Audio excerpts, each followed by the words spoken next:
back in the room. You're back in the room. Hi. Hi. Hi. Hello. Welcome to the School of Communication Arts 2.0. We're the first in-group of students and we're very excited about the experience. We hope you enjoy our video.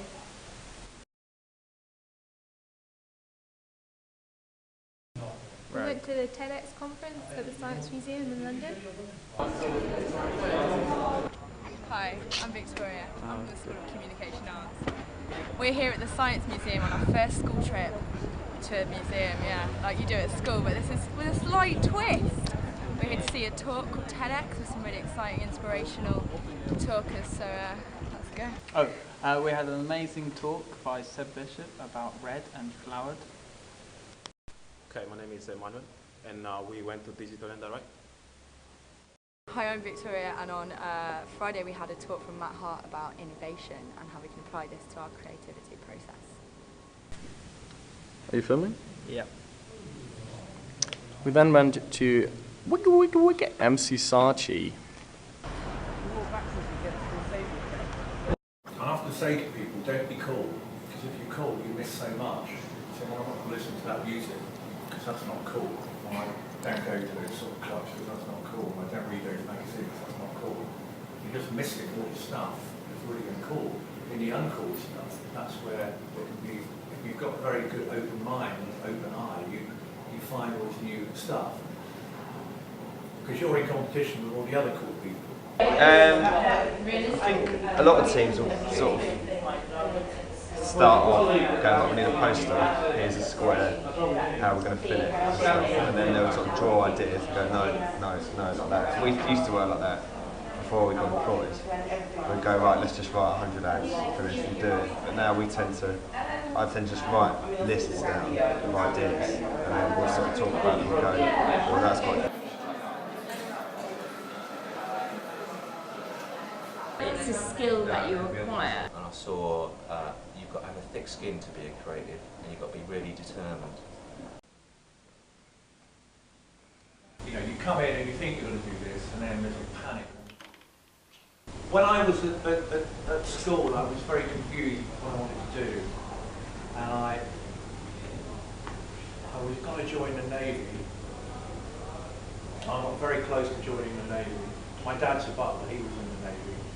I nearly joined the Navy, and I was quite good at drawing and painting, so I thought, well, that's quite good, and I was quite good at music at that point. And I couldn't decide. Anyway, I fucked about, decided to go to art school because it seemed like the easy option to have a laugh. And the first 2 years in art school, I didn't know when I wanted to do photography, because I love photography. I wanted to do painting, I wanted to do pottery, I wanted to do sculpture, do all this stuff. What's great about advertising, I can do all this stuff. I can do photography, I can do film, I can do typography, I can do art. Here we are at the lovely Tea building. It's there. We're at Albion in the Tea building in Shoreditch. So I'm a planner or strategist, depending on which agency you're in. It's the one job within advertising that's slightly undefined, and each agency has a slightly different form of planning. Some are more data-based, some are research-based, some call them planners, some call them strategists.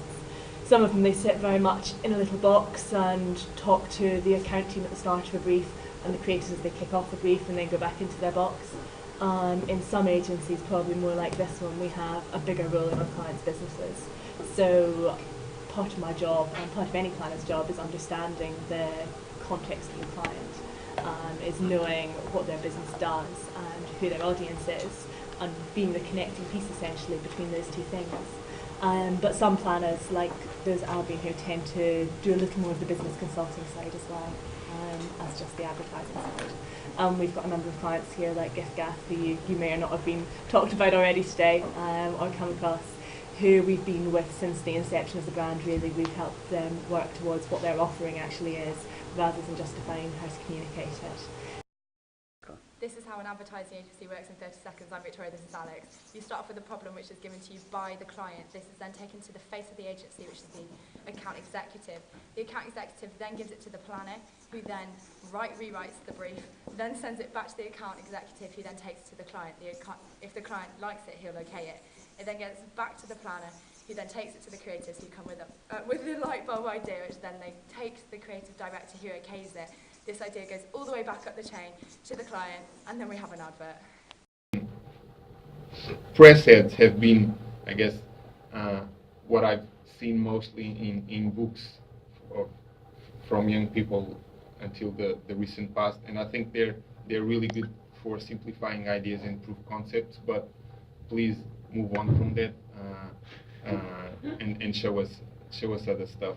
Show us stuff that isn't an ad campaign, that's just a really good business idea, or just really good kind of idea in itself. So it's good to be able to do all of those things. It's almost kind of expected that you're able to do those things, but it won't be what gets you a job nowadays.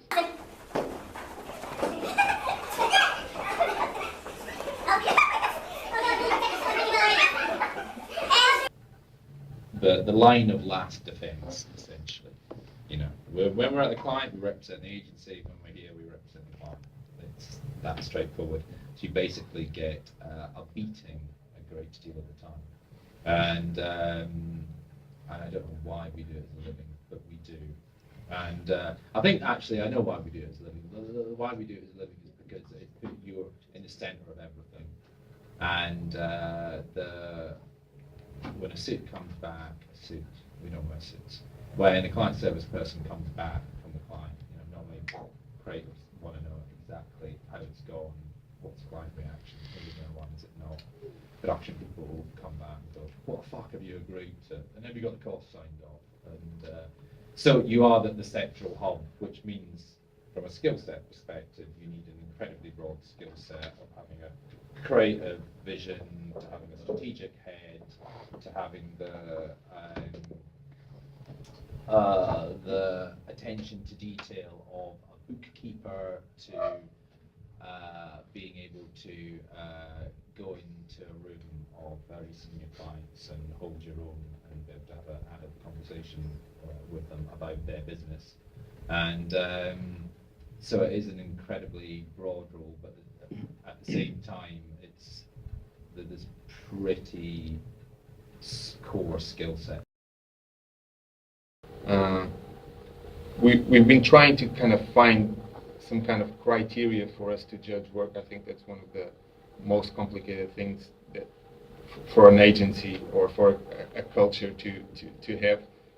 It's important that everyone in a place, in an agency, knows what the criteria for judging good work versus bad work is. We've been trying to create our own, and at the moment it is, you can't do that. If someone presents something to you and you look at it and go, oh, you can't do that, that's probably a good thing, because it just, it's based on surprise. If you haven't seen that before, if you don't know how to do it, if you feel it's something that it's going to be really hard to pull off, then it's probably good. So that's the thing we're kind of focusing on about. We try to think of press releases sometimes, not ads. So think about it when you're thinking of an idea. Think if someone would write about it. Think if a journalist would write about it, and not just necessarily if your peers would like it. And if they write about it, that's probably a good thing, because it's probably something that would get into the culture and people would talk about and all of that. So when you're trying to structure an idea, almost like write a press release for it, and if it doesn't work, it's probably not a good idea. And particularly as a producer, you can't just go, this is the timing plan and this has to happen. You have to have contingency built in there. You have to be prepared for anything to kind of come in and try and get you off track. But it's about being calm. It's about having solutions. It's about trying to kind of swap and change and move and duck and dive a little bit, really. So but your goal really is to make sure the creative is protected as much as possible, and that your job runs on time and is profitable. Can you give me one word to describe the School of Communication Arts first week? It's awesome. The mixture between intense and awesome. Super. Duper. Painful. Fruity. Different. Contagious. Relentless. The first week was fab. Prolific. Delivered. Bit queer. Active. Chock-a-block. Go. We'd like to thank some of our wonderful mentors for the help and guidance they gave us last week. So thank you to Emma C. Sarchi, Albion, Digital and Direct, Seb Bishop and the Red Team, Mark and Robert, Ben Andrews, Ryan and Isaac, who came all the way from Sheffield to give us a comedy improvisation workshop, Ken Richmond, Matthew Bailey, Matt Hart, Andrew Missingham, Chris Hills, Ada Paris, Richard Adams and the wonderful Mark Lewis. If you'd like to come and join this experience and be a mentor, please sign up to our website, which is www.schoolcommunicationarts.com. Come round and join us for a cuppa. Cheers.